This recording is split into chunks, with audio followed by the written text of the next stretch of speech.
The allure of coastal waters attracts countless beachgoers each year, offering a refreshing escape from the summer heat. Yet the perception of safety in shallow waters can be deceptively comforting. In some startling and seemingly impossible events, the ocean's shadowy depths are not the sole domain of shark encounters. Occasionally, these apex predators venture into surprisingly shallow waters, catching unsuspecting swimmers and surfers off guard. Hit that like button and subscribe right now. In today's episode, we take a look at 3 times swimmers were attacked and killed by a shark in shallow waters, where they thought they were safe. Welcome to Final Affliction.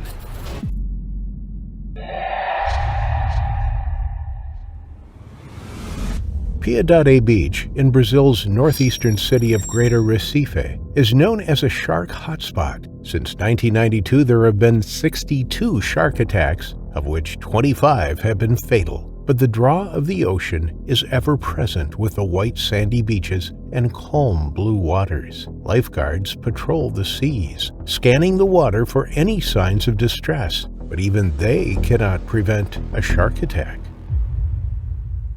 On October 14, 2002, 36-year-old Luis Soares de Arruda headed to the beach with his 14-year-old son and 10-year-old daughter. Little did he know that it would be the last time the 3 of them took a dip together.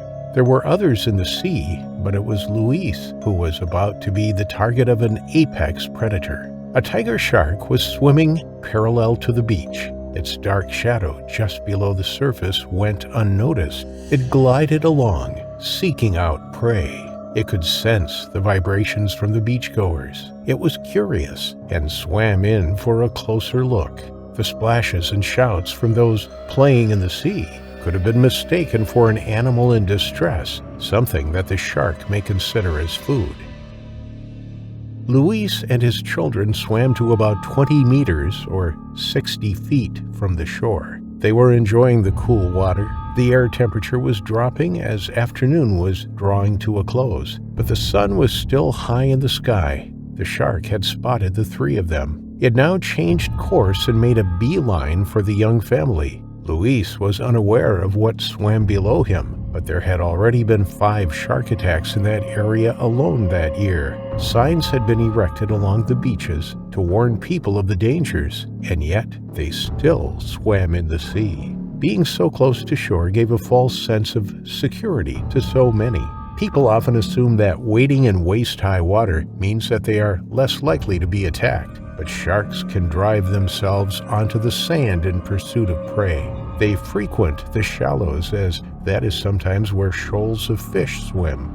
Luis was now swimming in chest-high water. He could still stand on the bottom and paused his swimming every now and then to talk and laugh with his kids. However, with a tiger shark prowling the coastal waters that day in October, nobody in the water was safe. After swimming for 10 minutes or so, the shark advanced towards Luis. He was in front of his 2 children, and suddenly there was a sharp tug on one of his legs. He let out a cry of alarm, and his 2 children froze. In front of them, they saw a large, dark gray dorsal fin. It was just a couple of feet away from their father, and when he started struggling in the water, the children realized that the shark had got him. It tugged him under the surface momentarily, but Luis fought back. He kicked with all his might, trying to shake the animal off him. He came back up briefly and desperately waved his arms above his head. Those on the beach stood still, shocked by what they were seeing. Luis's 2 children screamed as the water around their father turned red. They couldn't do anything. They couldn't help. For a few terrifying moments, they were frozen in fear, unable to move. They could see the fear in their father's eyes. There was a splash and a swirl in the water. A large gray hump emerged out of the water. It was the shark's back. The sun glistened off the skin before it dived back down, dragging Luis with it. His children made a mad dash for the shore. They dare not look back behind them for fear of what they might see. Was the shark coming for them now too? It had disappeared from sight. The terrifying thought that it might pop up next to them, or that they would feel a sharp tug on their leg, came into their heads, but mercifully, they made it to the beach. When they turned around to look for their father, there was no sign of him. It was as if nothing had happened. It had all been so quick. One moment, Luis was swimming with his children. The next, he was pulled under by an enormous shark.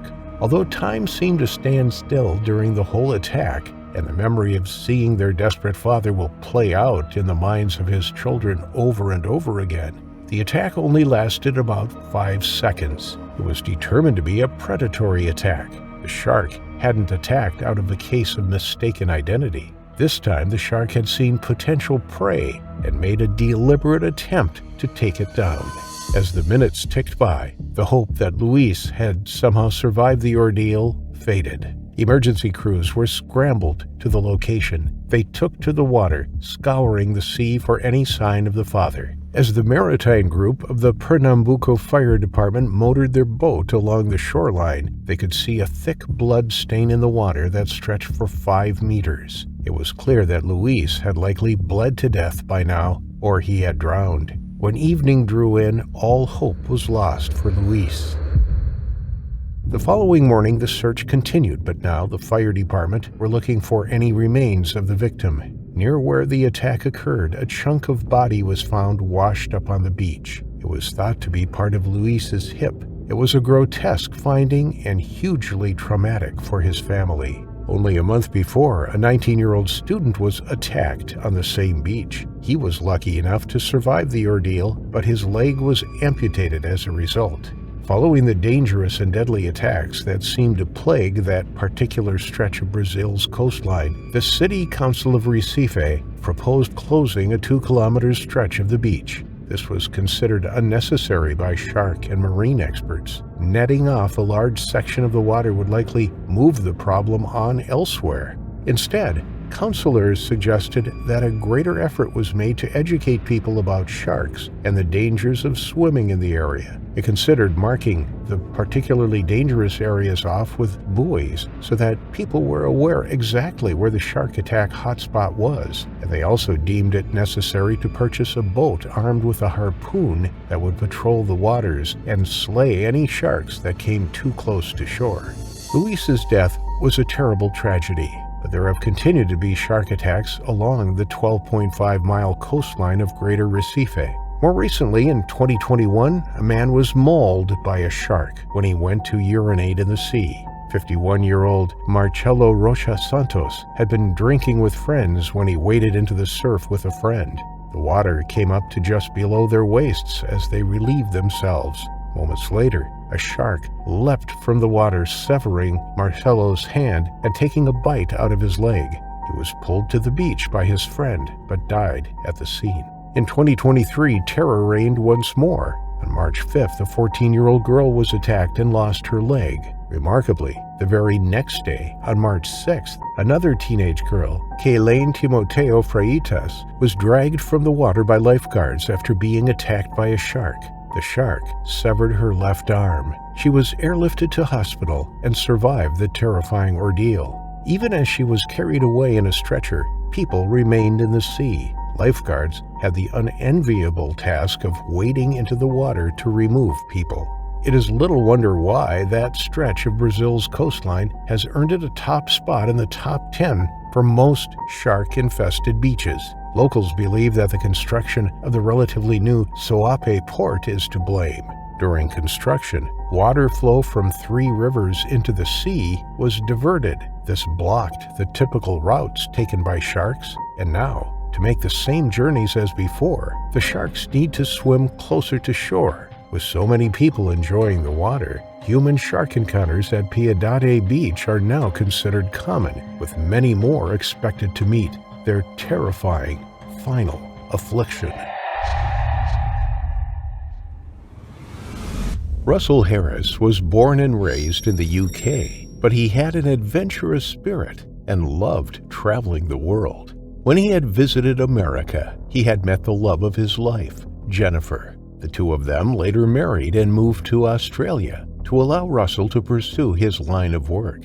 He had secured a job as a technical services superintendent for Anglo-American mining group BHP Billiton. His place of work was Groote Eylandt, Australia's fourth largest island that lies approximately 30 miles off the coast of the Northern Territory. Although the island is mostly inhabited by local Aborigines, namely Warrnambool people, the island is home to one of the richest manganese reserves in the world. It provided exactly the kind of job Russell was looking for. Being able to live and work in a beautiful country with the climate and beaches of northern Australia was a dream come true. The island is a reserve for many different animals. 83 different bird species live there, and there are nesting sites for green and hawksbill turtles. Despite the heavy mining on the west side of the island, Groot Island is a wildlife haven and considered paradise by those who have been lucky enough to spend some time there. But there are hidden dangers. Although the beaches are covered in flowery white sand leading into the still turquoise water, sharks patrol the seas and saltwater crocodiles lurk in the shallows. In September 2005, Russell headed to the northeast of the island. He knew of a beach that was scenic and secluded. He and Jennifer were joined by another couple who Russell knew through work. The road was rough and arduous, but the journey was worth it. When they arrived at Picnic Beach, they weren't disappointed. The sand was gloriously fine, like walking on soft flour. The water was clear and a stunning shade of blue. The bay was picture perfect, and the group of four set down their belongings, laying out their towels and talking amongst themselves. The sun was high in the sky, and Russell and his friend were tempted by the water. They had brought their snorkeling gear. The sea was inviting, luring the young men to take a dip. The two girls decided to stay on the beach, sunning themselves on the towels and chatting away happily, whilst Russell and his friend headed to the water. They paddled in up to their waists before pulling their masks and snorkels on over their faces. As the water engulfed them, they dipped their heads beneath the surface and marveled at the underwater scenery in the crystal clear sea. Brightly colored fish darted this way and that. Sea anemones clung to rocks, waving with the motion of the currents, and large wrasses swam near the seafloor. It was some of the best snorkeling the pair of them had experienced, but danger was heading their way. Unbeknown to the four friends, those entering the water around Groot Island do so at their own risk. Not only do sharks frequent the shallows, but saltwater crocodiles inhabit the coastal waters. They can grow to enormous sizes and are more aggressive than their freshwater relatives. In Australia, salties are responsible for between 2 and 3 attacks every year. People are cautious of entering riverways and estuaries, but few think about crocodiles when they are swimming in the open ocean. The two men snorkeled near each other, only a few yards apart. Every now and again, they would point something out to the other and dive down to take a closer look. They weren't aware that a silent and deadly predator was moving closer. It was scouring the shallows for an easy meal and had detected the vibrations of the two men swimming from far away. It homed in. Under the water, the 15-foot giant reptile swam effortlessly through the sea. Its tail propelled it towards the pair as they continued to enjoy their snorkeling experience. Neither man looked behind him as they floated on the surface. If they had, they would have spotted the crocodile from several yards away, making a beeline for them. There was no way that it could hide in waters so clear. Instead, it relied on its speed and surprise attack from behind. When the crocodile was just feet from the two men, Russell's friend dived down to take a closer look at some fish near the sea bottom, and that's when the crocodile attacked. Russell suddenly felt a sharp tug on his waist and wheeled around. Expecting to see a shark, he was terrified to see the olive green and scaly skin of a saltwater crocodile. It tugged him underwater, and immediately Russell was in a fight for his life. He had been taken completely by surprise, and his friend, who was just feet away, was unaware of the battle going on above him. Under the surface of the idyllic cove, Russell was wrestling with a cold-blooded predator with millions of years of killer instinct locked into its ancestry. Considered to have the strongest bite force in the animal kingdom, the saltwater crocodile clamped its jaws down around Russell with 3,700 psi. He tried desperately to pry open its jaws, but there was no use. The crocodile was not letting go, and Russell could feel himself growing weak. The crocodile rolled the 37-year-old over and over, writhing its body in the water, disorienting Russell. He couldn't hold his breath anymore. He could see the shimmering surface of the sea feet above him just moments before he blacked out. Seconds later, Russell's friend resurfaced. He looked around for Russell and was surprised that he was nowhere to be seen. He was puzzled. Where had he gone? He ducked his head back into the water and pivoted around on the spot, searching below him in all directions for Russell, but there was no sign of him. The two had been together just moments before. He decided to swim back to the beach, assuming that Russell had already got out. He swam to the shallows and then stood up and waded out onto the soft sand. He pulled his mask and snorkel off, wiping his face with his hand. The two girls looked up at him and asked where Russell was. That's when it hit him. Something terrible had happened to their friend. Frantically, they scoured the small bay for any sign of Russell. His friend dashed back into the water to begin an underwater search, and they called emergency services minutes later. Russell's disappearance was a complete mystery. It was as though he had vanished into thin air. There was no sign of a struggle, no commotion in the water, and no pool of dark blood which would have suggested a shark attack. Maybe he had unexpectedly drowned and been carried by the currents. A search ensued. Whilst Aborigines and mine workers searched in boats, the police took to the air in a twin-engine aircraft. If Russell had got into difficulties with the currents, then it was a race against time to find him. The search went on all day and into the next. It wasn't until the day after he went missing that his body was found floating at the mouth of 8 Mile Creek, a river 1 mile from Picnic Beach. As police officers approached the body, a 15-foot crocodile swirled in the water nearby, defending its cache. It was clear from the injuries sustained to Russell that not only had he been badly mauled by the enormous croc, but he had put up a prolonged and brave fight against it. Sadly, he wasn't able to win the fight and had lost his life in the struggle. When news hit home back in the UK, his mother collapsed on the floor. She was taken to hospital and sedated. The news of her son's passing was too much to bear. At the time of her hospital admission, she wasn't aware that Russell had been attacked by a crocodile, only that he had gone missing in the sea and was presumed drowned. Russell's sister flew out to Darwin to identify the body. It seems Russell and his friends had made a careless mistake, but as news of the tragedy spread, it became clear that he, along with many others, had heard that Picnic Beach was a safe area to swim. He had known that saltwater crocodiles lived on the island, but had been assured that none swam near that area. One of his favorite hobbies had been snorkeling, and with the water being so inviting, he was always going to take a dip.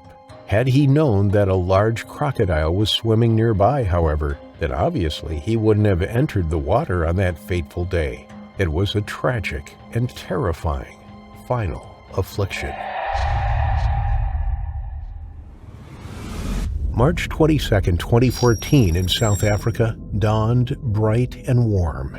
Summer had just winded down the month before, and even though it was technically already autumn, that year the heat hung around long enough for just a little while longer. The Austrian group of tourists that landed down had chosen this time specifically. Early autumn is still warm enough to enjoy the beaches, but not so blisteringly hot that their light European skin would suffer in the African sun. Right on the very tip of the country, bordering the Indian Ocean, lies the small holiday town of Port St. John's. The Indian Ocean is much warmer than the sometimes freezing Atlantic Ocean that lies on the other side of the country. And as you can imagine, it's along this coastline where most of the swimming, surfing, and snorkeling happens. The beaches are almost always packed, unless it's in the dead of winter. And even then, there are always a handful of die-hard surfers still willing to go out into the waves.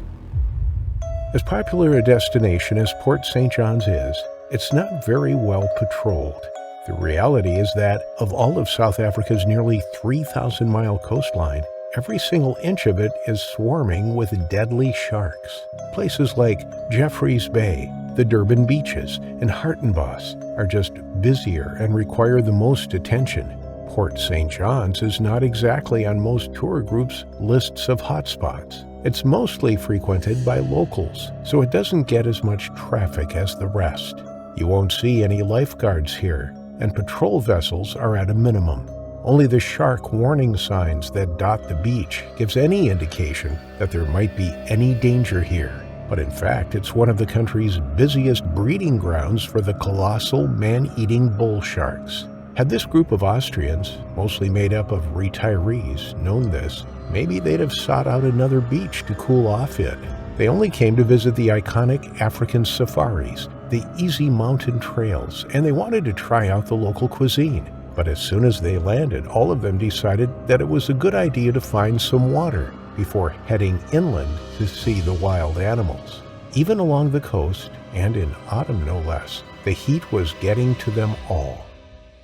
Frederick Bergstaller and his wife Margit practically threw themselves at the water when they arrived. The rest of the group were a little hesitant to get in themselves, not for fear of any danger. Instead, they found the packed beach a little claustrophobic. At 66, Frederick was still an excellent swimmer. He just needed to get past the first few shallow waves, and he'd be out of the crowd, where he could stretch out his arms and swim in the ocean that was virtually empty after those first few yards. Margit was content to roll up her pant legs and wade in the surf up to her ankles and watch her husband weave through the dozens of youngsters and families who were having an absolute ball, splashing and playing. All of the feet treading through the water was kicking up so much sand that there was virtually no visibility. The water just looked mucky and brown from above. But even if someone had been sharp enough to see a hint of the gray body that was stalking the swimmers from below, the noise of the beach would have dampened any shouts of warning.